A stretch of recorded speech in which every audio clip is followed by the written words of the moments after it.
I'm out in Camarillo where they're having quite a boisterous We Support the Police demonstration, so I think I have the right hat. Yes! We're going to see what it's like.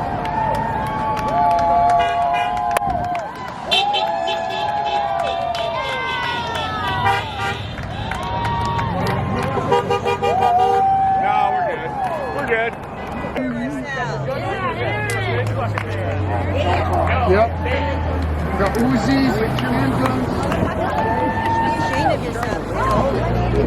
And even grenades. Hey, can I ask you a question? Do you feel pretty lonely out here? No. No? You're all by yourself. All right.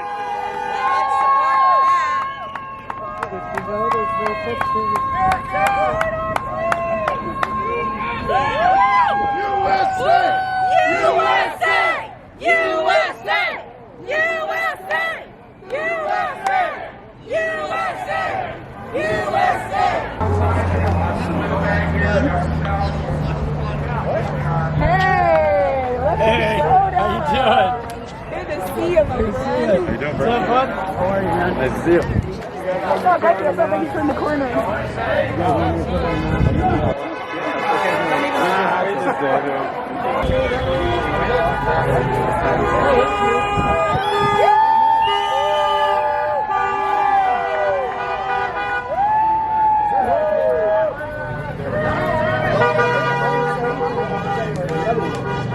Better make Kevin.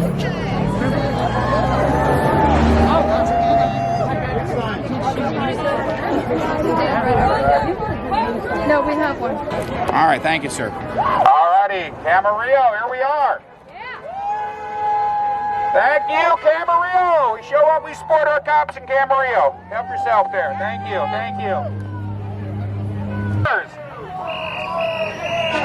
4 more years.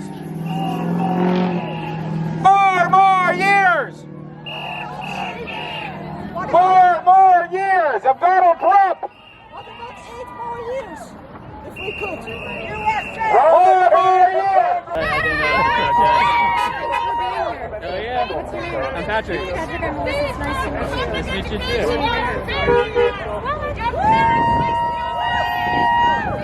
You got 5 friends now.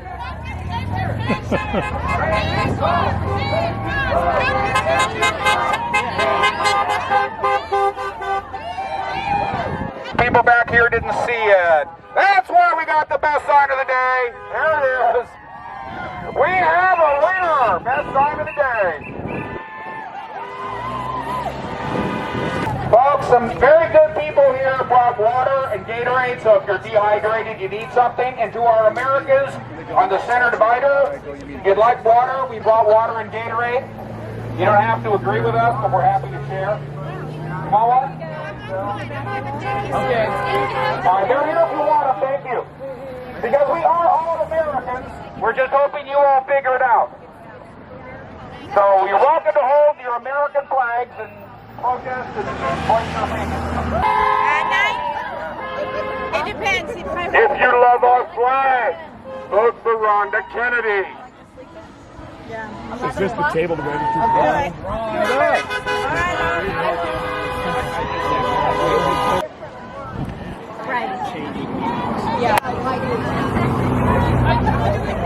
Oh yeah. If you guys want to defund anything, how about that thing they call public indoctrination? That's something we could defund. I think we ought to defund the public indoctrination system. Absolutely, Delilah's right. Wait, defund? You want to defund? Let's get rid of public education and give the money back to the taxpayers, the parents. How about responsible parents? Let's start with that. Look, folks, they brought the megaphone. If you got something to say, tap me on the shoulder and say what you got to say. We all believe in one thing, and that's the flag, the United States of America, and our Constitution. I'm a strict constitutionalist. I believe in the Constitution. I believe in protecting everyone's rights under the Constitution, no matter who they are. I've protected rights of Democrats. I've protected rights of Republicans. I've protected rights of independents. That is the difference between Republicans and Democrats. We protect and defend the Constitution no matter what. We are blind when it comes to individuals. Yes. Our only law is the Constitution. When they came for our guns, I said no, you can't have them. When they came for our free speech, I said no, you can't have them. And I'm not finished. There are several things that I'm going after that is unconstitutional right here in Ventura County that protects our gun rights, it protects our free speech, and it is terrifying. As most of you know, I'm a practicing attorney. So I see behind the scenes. I see what's going on. I read the laws. I see the rulings in court, and I know which way they're headed and which way they're going towards, and it should terrify every single one of us. We need to protect the Constitution. There was a young lady here, first time protesting. She looks about 12 years old, and she said, "I'm scared." I said, "Don't be scared. This is your right. This is your First Amendment right. It is up to you to carry that torch and protect our constitutional rights for us."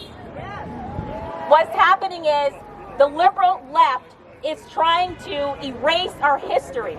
They're trying to erase the Constitution. I heard someone called the Constitution racist. How the hell is the Constitution racist?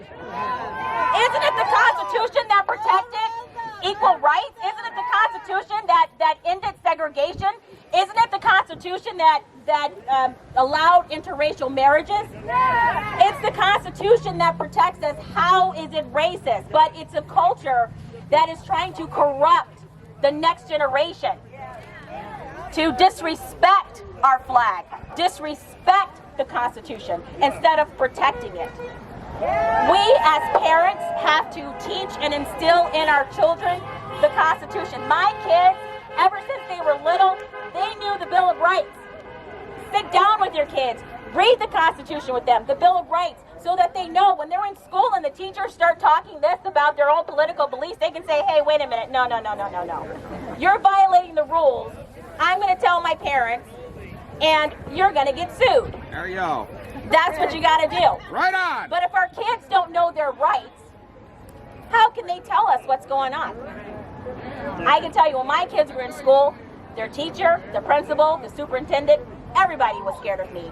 Because I'm like, no, not my kids. Yeah. When you come with your political agenda, your liberal left stuff, it's like it has to end. We need to protect our future, and our children are our future. And I see Black Lives Matter. And when Black Lives Matter first came out, I thought, wow, Black Lives Matter, this is going to be a great organization. They're going to stop the violence in the inner city. They're going to stop and say, oh, Black Lives Matter. No, their whole agenda was defunding the police and blaming the police for the death of Black Americans. It's not the police who kill Black Americans. It's black on black crime. As a black woman, I'm telling you, Black Lives Matter. Yeah. It's black on black crime. Did you see that father who was gunned down in front of his 6-year-old daughter? The police didn't do it. It was black on black crime. Justice for David Dorn. David Dorn was a retired police chief who was gunned down trying to defend his friend's pawn shop. Killed, not by the police, but by 2 young black males. That is who's killing the black community. We need to stop and tell Black Lives Matter the truth. They need to tell the truth. It's not the police. And there's a thing in the black community when it comes to the police. When there's a crime or something happens, we have a saying, like it takes longer for the police to get there and that, but we call the police. That is an actual problem in the black community. So defunding the police will actually exacerbate that problem. We don't need to defund the police. We need to have more police officers to patrol and monitor those streets. And I was in an argument with somebody on Twitter. Oh, yeah. That was trying to argue with me about Black Lives Matter. I said, well, I tell you what, meet me Saturday at 10 o'clock because I go to Watts. I go to Watts, to the Watts Project, where a lot of violence happens. But you know what? They hide behind their liberal Black Lives Matter. But when it actually comes down to it, they won't go into the inner city because it's dangerous. But wait a minute, you won't go into the inner city because it's dangerous, but yet still you want to defund the police and you want to march out here in your cozy neighborhood and say Black Lives Matter. Why don't you actually do something by going down to the inner city and stopping the black on black crime? Action! Walk it! I want to thank the city of Camarillo and everybody who lives here, those who voted for me, those who I hope will vote for me, because I will make a change. I don't back down. They dubbed me Little Trump when I was running for assembly because of my Twitter account, because I don't back down. I eat liberals for breakfast. When they come for me, I come back for them. I'm a counterpuncher, and that's what we need to do. We need to counterpunch. We say, let's take the high road. No, we got to stop doing that. We need to fight back. Our president fights back. That's why we're getting where we are, because he's a fighter.